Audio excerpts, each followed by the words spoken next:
Sur, kemarin circle lo jadi buka but. Udah bubar lah. Anak-anaknya pada bandel. Yang bandel anaknya atau lo? Hmm, hmm, eh.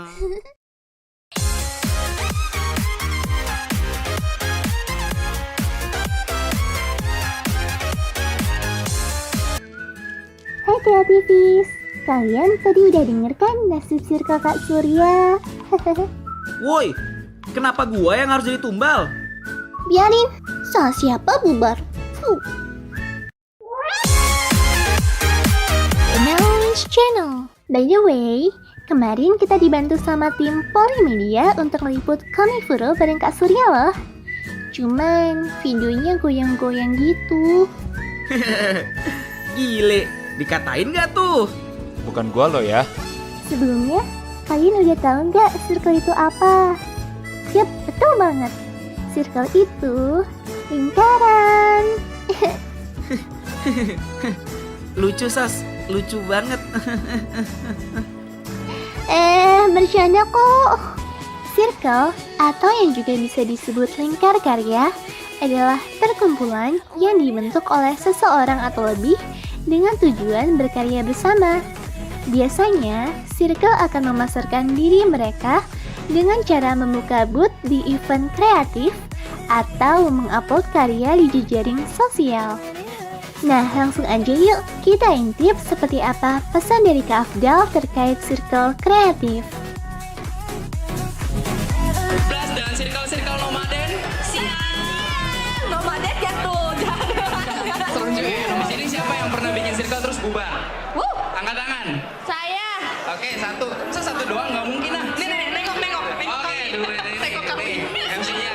Ada lagi Saya nggak? circle. Circle. Ayo angkat tangan circle-nya yang pernah bikin circle terus bubar. Pasti di ujung paling banyak tuh. Oh, banyak. Nggak kedengeran aja. Banyak. Oke, di sini untuk sekarang sih kan waktunya nggak banyak ya. Jadi kita pengen coba ngejelasin singkat aja karena pengen lebih ke tanya jawab aja. Oke. Tanya jawab. Oke.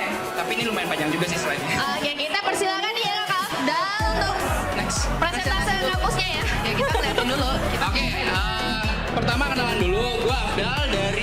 Gue dari CF1 udah dari sini sebenarnya, udah main-main dari CF1 di UI. Wow, Waktu itu masih sekali. pengunjung tapi, oke.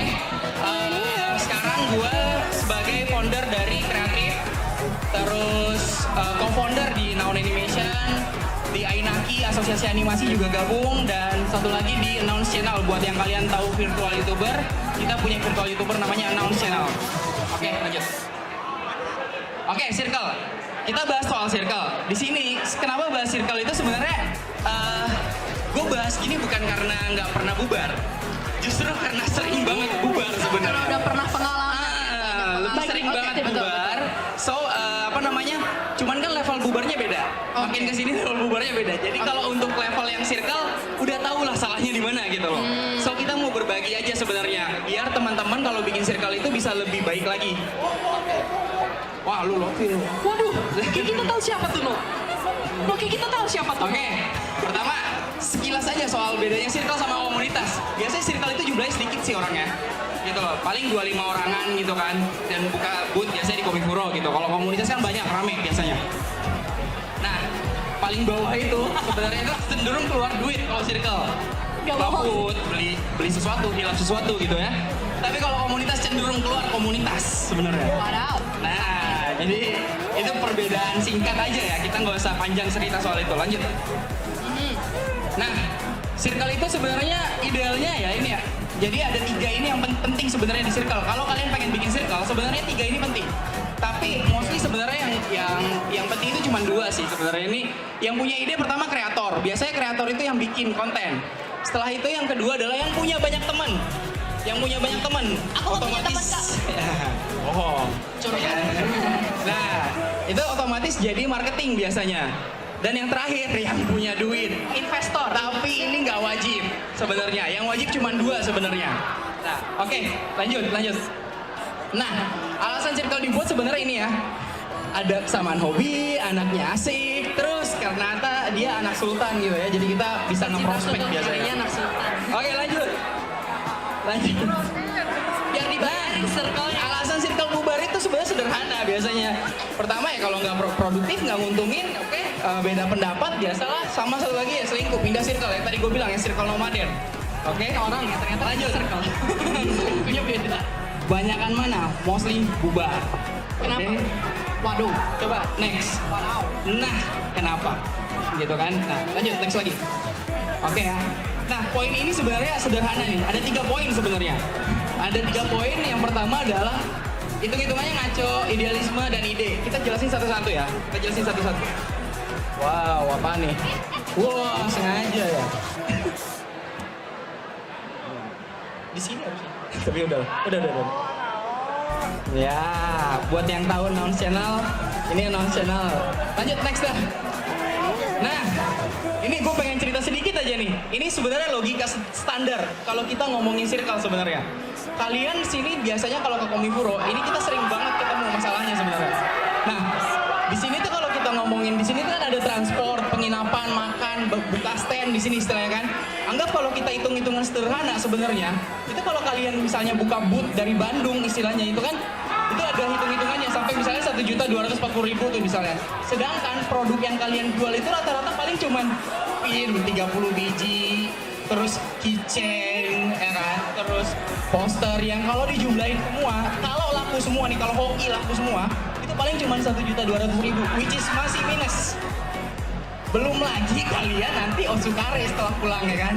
Istilahnya. Jadi itu sangat-sangat tidak efisien sebenarnya. Nah, lanjut. Nah, solusinya adalah jumlah yang dijual diperbanyak. Masalahnya kalau jumlah dijual diperbanyak, kalian belum tentu bisa jualan yang laku banyak, ya kan? Nggak semua punya skill sales kan, ya kan? Ada yang cuma diam doang di stand, ya silahkan, kayak gitu kan? Ya boleh dibeli gitu kan? Otomatis nggak akan terjual gitu. Alhasil apa? Nggak laku dan jadi drama di sosial media gitu kan? Tapi kesalahannya di itu, tadi di awal emang udah poinnya itu udah kurang. Orang yang punya banyak temennya dikit, nggak ada di circle, gitu. Nggak ada yang punya skill jual. Nah, terus kalau nggak, ada contoh lagi sebenarnya. Ini contoh nyata yang sampai sekarang tuh masih ada orangnya. Barang yang dijual eksklusif. Kalian tahu nggak ada yang namanya Chroma di sini, Muklis Nur. Muklis Nur itu ada Chroma, standnya ada terus. Ya kan? Kalian tahu kan jualannya dia kayak apa ya kan? Yang mahal ya, gitu kan? Tapi abis, ya kan? Tapi abis karena mereka ngebangun fanbase, ya kan? Solusinya ada sebenarnya. Nah, solusinya ada 2 ini. Tapi kan kalau eksklusif tidak semua orang langsung mau beli, apalagi kalau harganya mahal, ya kan? Otomatis kalian harus naikin nama dulu. Itu juga ada risikonya sebenarnya. Nah, coba next dulu. Nah ini, idealisme itu kan banyak ya teman-teman di sini. Passion lah ya kan, passion dan idealisme gitu ya. Tolong teman-teman jangan terjebak sama kata-kata passion, ya. Gue orang yang ibaratnya lumayan lama terjebak dengan istilah passion. Gue pernah bikin bisnis majalah, bubar. Gue bikin studio animasi, bubar. Gue pikir gue yang salah. Akhirnya gue kerja sama orang, perusahaannya bubar. Sekali, enggak, 3 kali. Jadi bubar kerjanya ya kan, istilahnya. Jadi gue ngomong kayak gini sebenarnya bukan karena gue gak pernah bubar. Gue sering banget bubar. Tapi gue berbagi teman-teman, kenapa bisa bubar dan baiknya gimana biar gak bubar gitu kan. Nah, idealisme, lanjut next. Ah, ini nih yang sebenarnya jarang dilihat sama teman-teman circle, istilahnya. Kalau misalkan kalian jualan, kalian harus tahu apa yang lagi orang mau, ya kan? Kedua, kalaupun misalkan dia suka sama produknya, dia mau beli apa enggak, ya kan?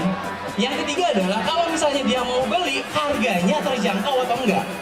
Itu yang teman-teman biasanya kurang menghitung itu istilahnya. Yang terakhir adalah kalau udah terjangkau dan orang beli, biar beli terus gimana?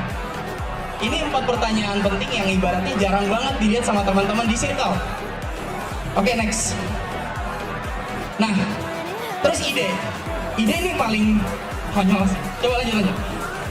Nah, kita ngomong ya, zaman dulu telepon kayak gini ya kan? Sekarang telepon udah canggih bentuknya kayak gini. Toko ya kan? lagi. Oke, lanjut, next. Mobil dari dulu modelnya kayak gini, udah bensinnya mahal apa segala macam, perawatannya susah. Sekarang modelnya jadi efisien. Coba next.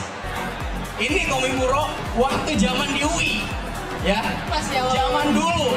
Ini gue nggak nemu yang Komifuro satu fotonya. Jadi gue dapetnya Komifuro ini. Lihat jualannya apa. Coba next. Ini yang udah di Balai Kartini. Oke, sama. Beberapa tahun kemudian perkembangannya hampir nggak ada. Gitu loh istilahnya. Dominannya masih sama, produk yang dijual masih sama. Sekarang masalahnya adalah di sini udah ada dua generasi, wibu baru dan wibu veteran sebenarnya. Kenapa harus wibu? Karena memang jualannya rata-rata kontennya konten Jepang. Wibu mana lihat kan wibu ya? Mana yang wibu di sini? Nggak ada.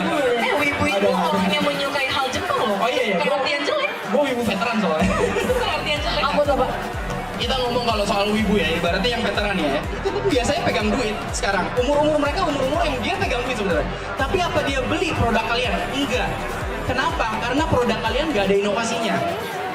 Produk kalian nggak, maksudnya kalau kalian lihat di apa, ada orang berani beli boneka-bonekaan harganya 8 juta, beli 3 biji, 4 biji, itu karena inovasinya. Gitu loh istilahnya, dia bisa dapetin itu. Tapi itu jarang banget terlihat. Sampai sekarang, produk dominan di Komifo Roda itu ada cuma 3. Pin, keychain, poster. Oke? 3 besar Stiker, keramat ya. sorry, ada atribut tambahan, stiker. Dan itu nggak berubah dari tahun ke tahun. Itu udah kayak kitab Uchiha gitu loh. Dari leluhur katanya kamu harus tetap bikin pin, harus tetap bikin ini gitu loh. Padahal coba di next.